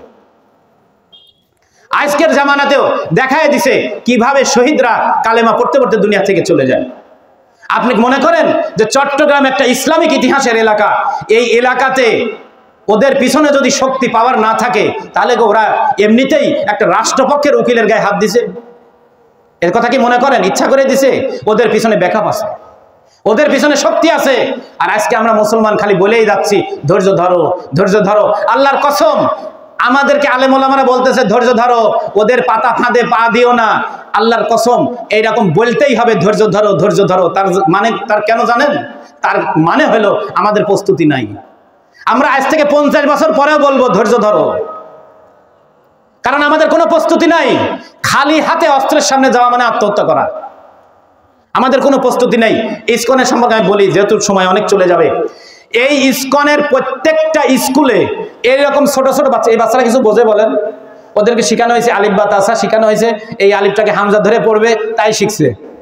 এমনি মক্তবে গেলে আলিফই শেখে, আর এদেরকে শেখানো হয়েছে এই আলিফটাকে হামজা ধরে পড়বে, ওরা হামজা ধরেই পড়ে। আপনারা যারা কোরআন শরীফ শিখছেন আলিফ ধরেই পড়েন, এদেরকে শেখানো হয়েছে এটা হামজা পড়ো, হামজাই পড়ে। এই বাচ্চারা তো কিছু বোঝে না। হুজুররা যা বুঝাইতেছে, যা শিখাইতেছে, এদের ব্রেনে টাই ঢুকতেছে। এরকম ছোট ছোট ক্লাস 1-2 ছেলেকে ওদের স্কুলের মধ্যে ট্রেনিং দেওয়া হইতেছে। 1-এর ছেলেকে বলতেছে মুসলমানকে হত্যা করলে স্বর্গ পাওয়া যাবে। আমাদের স্কুলে ট্রেনিং আছে। আত্মরক্ষা শিক্ষা করা ফরজ, এটা সুন্নাত নয়। আত্মরক্ষা শিক্ষা করা ফরজ। আপনার বাসায় চোর ঢুকতে পারে, ডাকাত ঢুকতে পারে, আপনার বাসায় কোনো মানুষের হামলা হইতে পারে। আপনার নিজের ইজ্জত রক্ষার জন্য, আপনার বাসার মা বোনের ইজ্জত রক্ষার জন্য আপনার আত্মরক্ষা শিক্ষা করা আল্লাহ ফরজ করে দিছে। আপনি আজকে মার্শাল আর্ট শিখবেন, আজকে ক্যারাতে শিখবেন, আজকে অস্ত্র চালানো শিখবেন, আজকে লাঠি খেলা শিখবেন, আপনাকে বলবে জঙ্গি। আপনি আজকে শুধু আইসক্রিম খাবেন আর চকবার খাবেন আর কোন মালাই খাবেন, আপনি ভালো মুসলমান। আর এই যে যুবক ছেলেপেলেরা আছে, টাকনুর উপরে পোশাক পরবে, মাথায় টুপি দিবে আর দাড়ি কাটবে না, বলবে যে জঙ্গি।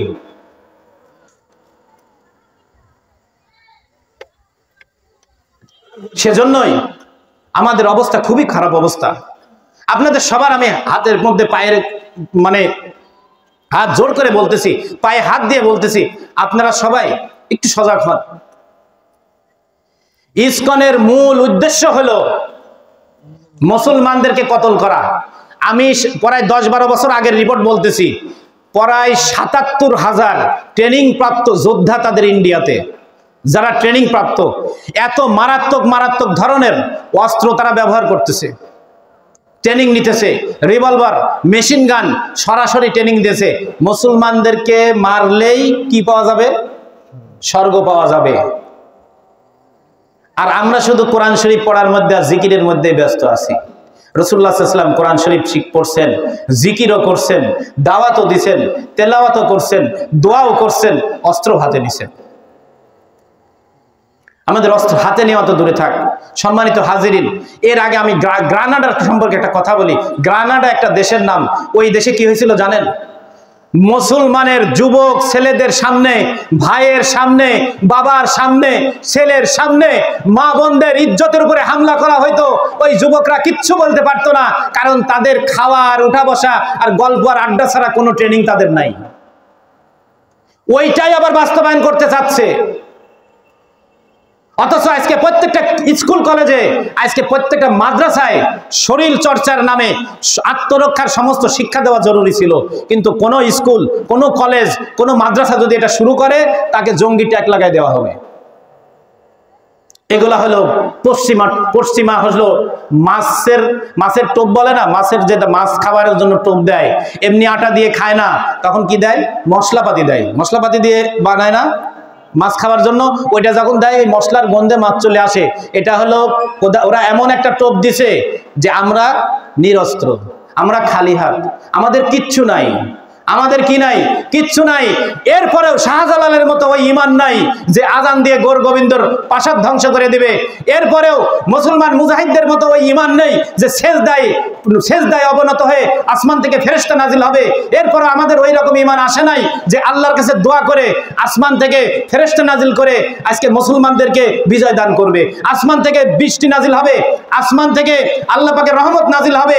আমার ঘোড়া মারা গেছে, আমি নামাজ পড়ে দোয়া করে ঘোড়াকে আবার জীবিত করব, ওই ঈমানও আমাদের নাই। রাসূলুল্লাহ সাল্লাল্লাহু আলাইহি ওয়াসাল্লাম এমন এক অবস্থার কথা আমাদের সামনে বলে গেছে, যেটা আমরা কিন্তু এই হিন্দুস্তানে বসবাস করে কোনো লস নাই। আপনারা যারা এখানে উপস্থিত আছেন সবাই কি জান্নাতে যেতে চান? কি বলেন? জান্নাতে যেতে রাজি নেই কে কে? দেখান তো দেখি। সবাই তো জান্নাতে যেতে রাজি। তাহলে আমার কথা আপনারা মন দিয়ে শুনতেছেন, যদি মন দিয়ে না শুনতেন তাহলে হাত তুলতেন। তাহলে আমরা তো সবাই জান্নাতে যাইতে রাজি, কি বলেন?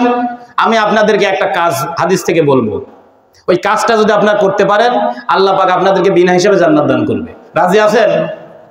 সবাই রাজি আছেন তো? রাজি আছেন। রাসূলুল্লাহ সাল্লাল্লাহু আলাইহি ওয়াসাল্লাম আজ থেকে 1450 বছর আগে, আমরা অনেকেই বলি মক্কা মদিনায় যদি জন্ম হইতো কতই না ভালো হইতো। বাজানরা, মক্কা মদিনায় যদি জন্ম হয়ে আবু জেহেলের দলে হইতাম কতই না ভালো হইতো, তাই তো? হ্যাঁ, যদি আবু লাহাবের দলে জন্ম হইতাম ভালো হইতো না? আল্লাহ পাক আপনাকে কোন দেশে জন্ম দিলে ভালো হবে, আপনার দেহ, আপনার মনের ইচ্ছা, আপনার ব্রেনের মেধা, আপনার চলার শক্তি কোন দেশে দিলে সুবিধা হবে, এটা আপনি ভালো জানেন না আল্লাহ ভালো জানে? তো আল্লাহ তাআলা আপনাকে কি করছে? বাংলাদেশে আল্লাহ পাক জন্ম দিছে, এই যা মাটিতে আল্লাহ পাক জন্ম দিছে, মনে করবেন এটা আল্লাহ পাকের নিয়ামত। একটা কথা শোনেন, সবাই জানেন সারা দুনিয়াতে ইমাম মাহদী আসলে ইসলাম কায়েম হবে, সবাই শোনেন নাই? সারা দুনিয়াতে এক কালেমার শাসন চলবে, সারা দুনিয়ায় শরিয়ার কায়েম হবে, সারা দুনিয়ায় কোরআন আর সুন্নাহর শাসন চলবে। এই ইমাম মাহদীর শাসন যে সারা দুনিয়াতে কায়েম হবে, সর্বপ্রথম কায়েম হবে এই হিন্দুস্তান থেকে। এতে কি আপনারা খুশি না? হিন্দুস্তান বলতে ইন্ডিয়া বুঝেন না, হিন্দুস্তান বলতে বাংলাদেশ, ভারত, পাকিস্তান, নেপাল, ভুটান, মালদ্বীপ, শ্রীলঙ্কা সহ পুরাটাকে কি বলে? হিন্দুস্তান বলে। এখন আস্তে আস্তে ভাগ হয়েছে। নামের আগুন থেকে মুক্তি দিবেন, কি বলেন? সুবহানাল্লাহ বলবেন না? কিসের থেকে মুক্তি দিবেন? জাহান্নামের আগুন থেকে মুক্তি দিবেন। কয় দলকে? 2 দলকে। আপনারা 2 দলের এক দলে থাকবেন তো? সবাই নিয়ত করছেন তো? পরে পলাবেন না তো? বুঝে শুনে কথা বলেন। আজকে যে বলবেন 2 দলের এক দলে আমরা থাকবো, আর পরে পলাবেন, আর আরেক দল বলবেন ও বাবা এত কষ্টের মধ্যে তো যাওয়ার দরকার নেই, তো গেলে গুলি খাবো, তাহলে কি করি? বাড়িতে বসে আল্লাহ আল্লাহ করে দোয়া করি যে আল্লাহ আমার দুর্বল ঈমান, আমি তোমার পক্ষেই আছি, কিন্তু আমি তো কোনো মানে ইয়েতে যেতে পারতেছি না, আমি দোয়ার মধ্যেই, ঘরের মধ্যে দরজা মরজা আটকা দিয়ে দোয়ার মধ্যেই থাকি। ওই দলে থাকবেন না তো? ঠিক আছে তো ইনশাআল্লাহ? দেখেন মুরব্বী মানুষের ঈমান কি, উনি মনে হচ্ছে যে এখনই তৈরি। আল্লাহ রাসূল সাল্লাল্লাহু আলাইহি ওয়াসাল্লাম কি বলছেন? কয়টা দল? 2টা দল। তার মধ্যে একটা হলো ইসাবাতানি তাখজুল হিন্দা, যারা ইসাবাতুন তাখজুল হিন্দা, যারা হিন্দুস্তানের যুদ্ধের মধ্যে হিন্দুস্তানে ইসলামকে কায়েম করার জন্য যারা জীবনের শেষ রক্তবিন্দু পর্যন্ত হিন্দুস্তানে ইসলাম প্রতিষ্ঠার জন্য কাজ করবে, আল্লাহ রাব্বুল আলামিন তাদেরকে যে বিনা হিসাবে জান্নাত দান করবেন। হিন্দুস্তান মানে বাংলাদেশ, ভারত, পাকিস্তান, মানে আমরা যেখানে আসি, আমরা সত্যিকারের যেটা ইসলাম, যেটা মুহাম্মদ আরবি সাল্লাল্লাহু আলাইহি ওয়াসাল্লাম আজ থেকে 1400 বছর আগে কায়েম করছিলেন, আমরা ওই ইসলাম কায়েম করার জন্য সবাই রাজি আছি তো ইনশাআল্লাহ। মানুষের বানানো কোনো তন্ত্রমন্ত্র দিয়ে নয়, আল্লাহর মনোনীত রাসূলুল্লাহ সাল্লাল্লাহু আলাইহি ওয়াসাল্লামের আদর্শ দিয়ে যে ইসলাম, ওই ইসলাম আমরা প্রতিষ্ঠিত করব। তোমরা উঠছো কেন? ওই ইসলাম আমরা প্রতিষ্ঠিত করব। আর একটা হলো ওয়া ইসাবাতুন তাকুনু মা ঈসা ইবনে মারইয়াম, আর একটা দল হলো মরিয়ম আলাইহিস সালামের সন্তান ঈসা আলাইহিস সালামের সঙ্গে যারা থাকবে। ঈসা আলাইহিস সালাম কবে আসবে তা কি আমরা জানি বলেন? আমরা তো জানি না, কিন্তু ইনশাআল্লাহ তাআলা আমাদেরকে আল্লাহ তাআলা যদি আর কিছুদিন বাঁচায় রাখে, হিন্দুস্তানের যুদ্ধ আপনারা দেখে যেতে পারবেন। আপনারা এখন যতই বাঁচার চেষ্টা করেন, ইসকনকে যতই দমানোর চেষ্টা করেন, রাষ্ট্রের আইন দিয়ে ডক্টর ইউনূসকে জোর করে ইসকন বন্ধ করার যতই চেষ্টা করেন, এই দেশে, এই হিন্দুস্তানে হিন্দুদের ক্রমাগত অনিষ্ট, ফিতনা, হিন্দুদের আক্রমণ, জুলুম বাড়তেই থাকবে এবং গজওয়াতুল হিন্দ মুসলমানদের দ্বারা প্রতিষ্ঠিত হয়েই যাবে। আপনারা হয়তো এই ব্যাপারগুলি জানেন না, ইসকন সম্পর্কে জানেন না, কিন্তু ইন্ডিয়াতে রাষ্ট্রীয় যত এমপি, মন্ত্রী, মিনিস্টার আছে, বর্তমান ইন্ডিয়ার যিনি প্রধানমন্ত্রী নরেন্দ্র মোদী স্বয়ং এই ইসকনকে লিড দিতেছে।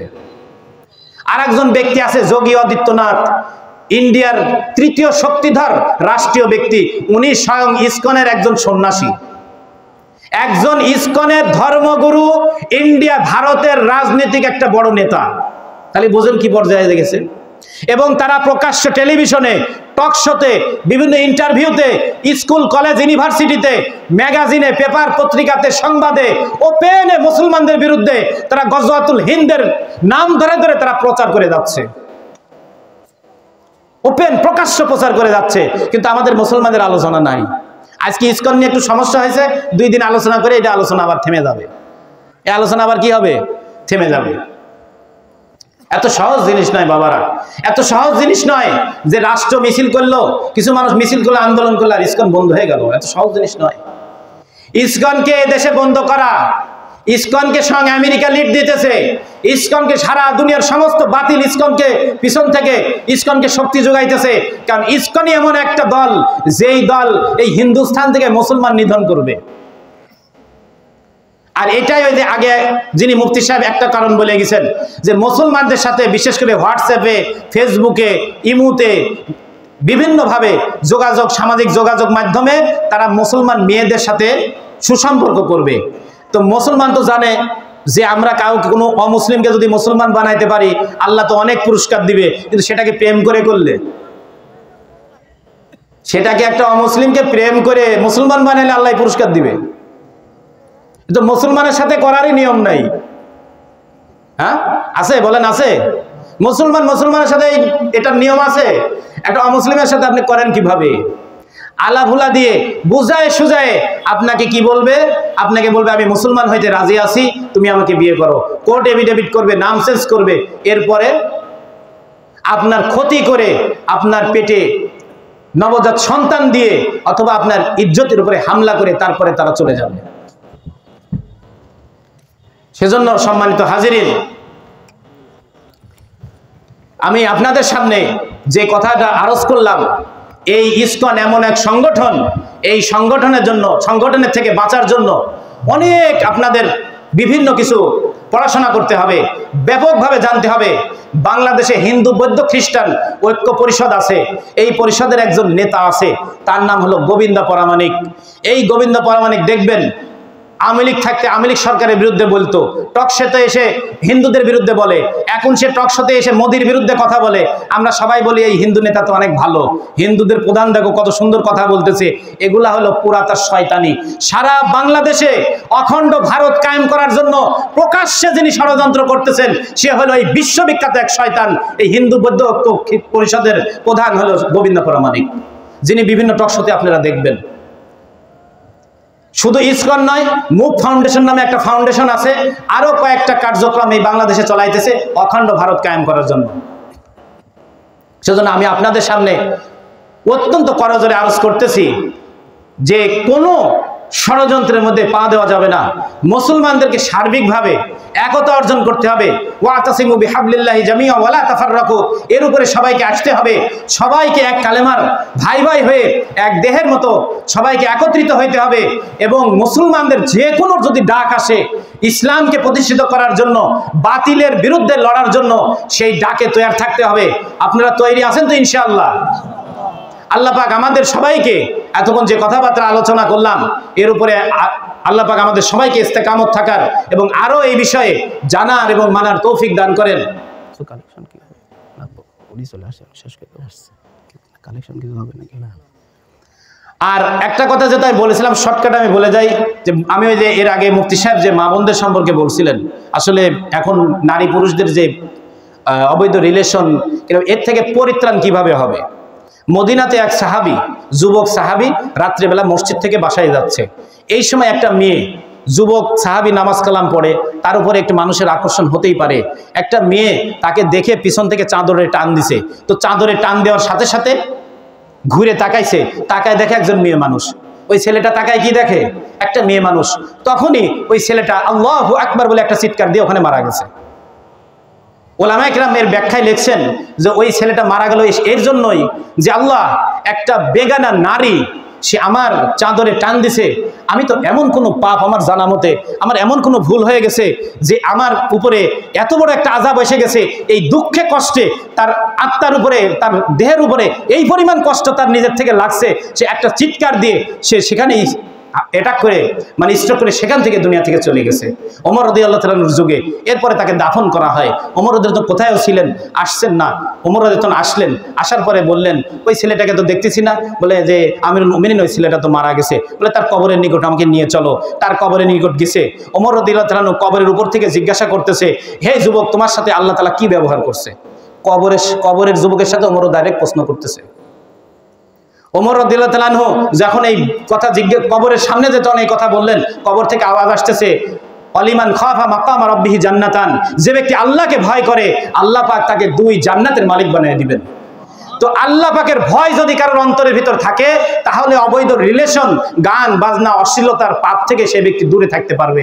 একটা ব্যক্তি যদি ভয় থাকে যে আমি আল্লাহ তাআলার সামনে কাল কিয়ামতের দিনে আমাকে দাঁড়াইতে হবে, আমি যত গোপনে গুনাহ করি না কেন আল্লাহ তাআলা আমাকে দেখতেছে, তাহলে সেই ব্যক্তি আর পাপ করতে পারবে না। এজন্য এই ঘটনাগুলো বেশি বেশি করে আলোচনা করতে হবে, পড়তে হবে। তাহলে পাপ আছে আমার ভিতরে, কিন্তু আস্তে আস্তে যখন আল্লাহর ভয় আসবে তখন তওবা ইস্তেগফার করবে, এমনিতেই তখন তাদের ভিতর থেকে দুষ্কৃতি, যে দুষ্প্রাপ্য খারাপ জিনিস তখন দূরে সরে যাবে। আর যত পাপী হোক না কেন সে যদি তওবা করে আল্লাহ পাক তার গুনাহকে মাফ করে দিবে। আল্লাহ তাআলা আমাদের সবাইকে উক্ত কথাগুলোর উপর আমল করার তৌফিক দান করুক।